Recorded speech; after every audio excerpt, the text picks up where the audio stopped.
पंतप्रधान नरेंद्र मोदी सायप्रस या देशाचा दौरा करणार आहेत। मोदींचा 15 ते 19 जून दरम्यान सायप्रस दौरा असेल।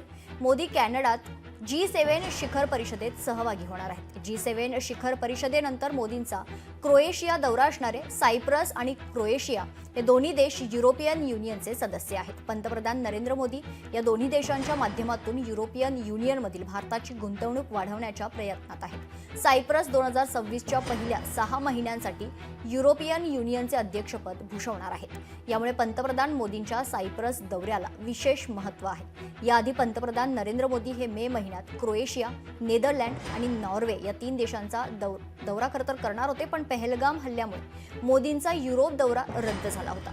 याआधी 2002 मध्ये अटल बिहारी वाजपेयी आणि 1983 मध्ये इंदिरा गांधी यांनी सायप्रसचा दौरा केला होता।